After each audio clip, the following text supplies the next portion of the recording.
تقدیر کیا ہے؟ اگر سب کچھ پہلے سے ہی لکھا لکھایا ہے تو ہم اپنے اعمال کے ذمہ دار کس طرح ہوئے؟ پھر اعمال کی جزا و سزا کیسی؟ پھر جنت و دوزخ کے کیا معنی؟ وضاحت فرمائے۔ بھئی سچی بات یہ ہے کہ اس سوال نے ایک عرصے تک مجھے بھی ستائے رکھا، اور میں سوچتا رہا کہ اگر واقعی اللہ تعالیٰ نے پہلے سے ہی سب کچھ لکھ دیا ہے کہ میں اتنے بج کر اتنے منٹ میں بیٹھ کے یہاں پہ ایک لیکچر دوں گا، یہ تقریر کروں گا، اتنے بج کر اتنے منٹ میں نماز پڑھوں گا، اتنے بج کے اتنے منٹ میں فلاں کو گالی دوں گا، فلاں کو تھپڑ ماروں گا، یہ پہلے سے ایک میرا شیڈول مرتب ہے اللہ کے ہاں، لکھا لکھایا پروگرام چھپا چھپایا موجود ہے، میرے کیا قصور؟ تو لکھنے والے کا قصور ہے؟ بات تو خطرناک ہے نا، بات تو خطرناک ہے نا۔ تقدیر کیا ہے؟ عربی میں اس کے لیے ایک لفظ لکھا جاتا ہے دینی کتابوں میں، علم اللہ السابق، اللہ کا علم جو پہلے سے اسے حاصل ہے۔ اللہ کو معلوم ہے کہ آج میں اتنے بج کر اتنے منٹ پہ اپنی مرضی سے، اپنے ارادے سے، اپنی آزادی فکر اور آزادی عمل پہ، عمل سے کام لیتے ہوئے یہ کام کروں گا۔ اب بھائی کام تو میں اپنی مرضی سے کر رہا ہوں، اپنی آزادی سے، اپنے ارادے سے کر رہا ہوں، لیکن اتنی سی بات تو مانو کہ اللہ تعالیٰ علام الغیوب ہے، علیم بذات الصدور ہے۔ مجھے اپنے بارے میں پتہ نہیں ہے کہ کل 10:10 پہ میں کیا کروں گا، اس کو پتا ہے۔ مجھے اپنے بارے میں پتہ نہیں ہے کہ میں 10 سال کے بعد کہاں ہوں گا، کیا کر رہا ہوں گا، فلاں بج کے فلاں منٹ، اس کو پتا ہے۔ اس کو میرے آزادانہ، خود مختارانہ، فری ول کے ساتھ کیے ہوئے اعمال کا پتہ ہے کہ میں اپنی مرضی سے، اپنے فری ول کے ساتھ، اپنے ارادے سے اتنے بج کر اتنے منٹ پہ کیا کروں گا۔ یہ اس نے اپنے ہاں لکھ رکھا ہے، اس لیے کہ اس کو پوری کائنات کا نظام چلانا ہے۔ اس کا علم جو ہے وہ صحیح ہے، لیکن اس کا علم میرے ارادے سے نہیں ٹکراتا ہے۔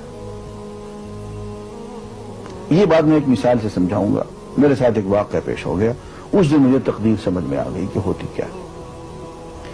1971 کی بات ہے کہ یہاں اکاؤنٹنٹ جنرل آفس میں میں ڈپٹی اکاؤنٹنٹ جنرل تھا۔ اس زمانے میں ایک مشہور نجومی تھا شیخ صادق، یہاں قلعہ گزر سنگھ میں رہتا تھا، وہ پتہ نہیں بیچارہ زندہ ہے یا فوت ہو گیا۔ انہوں نے دروازہ کھولا، میرے کمرے میں آ گیا۔ کہاں صاحب ہم آپ کی خدمت کرنا چاہتے ہیں، ہم آپ کو مستقبل کے بارے میں کچھ بتانا چاہتے ہیں۔ میں نے کہا میرے پاس فضول باتوں کے لیے وقت نہیں ہے، میں علم نجوم وغیرہ کو، اس قسم کے یہ فضول باتوں کو میں نہیں مانتا ہوں، مشغول آدمی ہوں، ان چکروں میں مجھے مت ڈالو۔ اس نے کہا سر مجھے صرف 1 منٹ تو آپ دے دیں۔ میں نے کہا ہاں 1 منٹ دیتا ہوں۔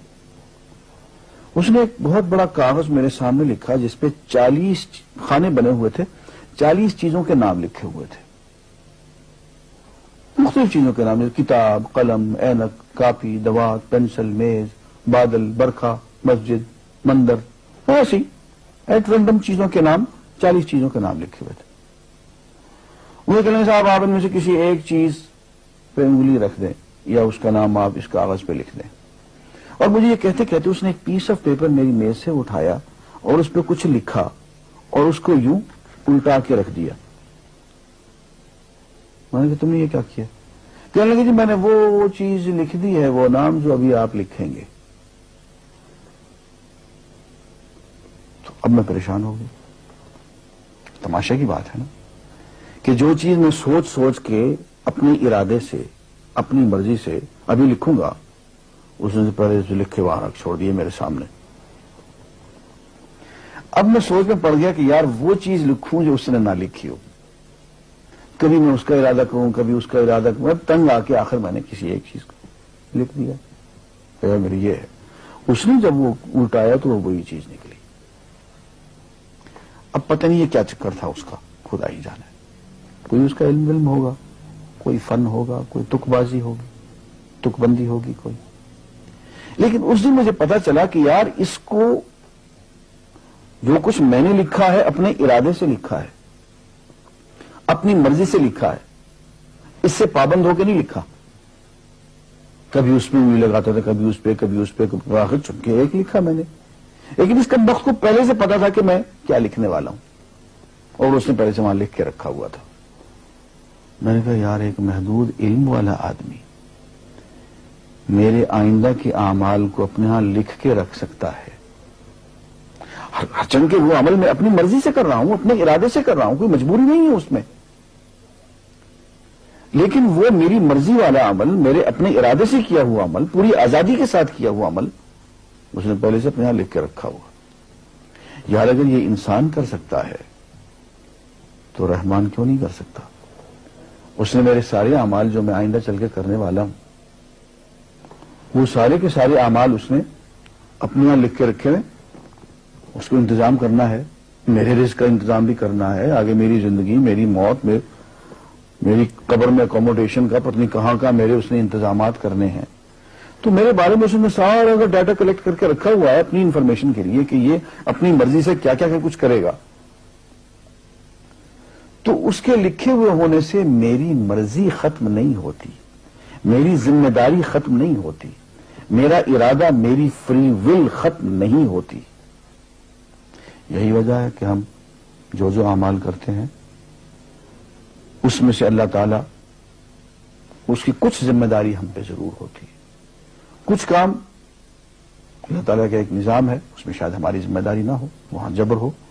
لیکن کچھ اعمال ایسے ہیں جن میں خالصتاً ہمیں آزادی حاصل ہے، ہمیں اختیار حاصل ہے، ہم ان کے ذمہ دار ہیں، ہمیں ان پہ جزا ملے گی، ہمیں ان پہ سزا ملے گی، اللہ تعالیٰ بچائے. اور جزا ملے گی تو جنت ہوگی، سزا ملے گی تو دوزخ ہوگی. لیکن آزادی عمل اور ارادہ ضرور ہے. یہ الگ بات ہے کہ اللہ تعالیٰ کو پہلے سے ہی معلوم ہے کہ ہم اپنے ارادے سے اور اپنی آزادی اور اپنی مرضی سے ہم آج اور کل اور پرسوں اور سال بھر کے بعد اور 10-20 سال کے بعد ہم کیا کیا کریں گے اس کے ہاں لکھا ہوا ہے.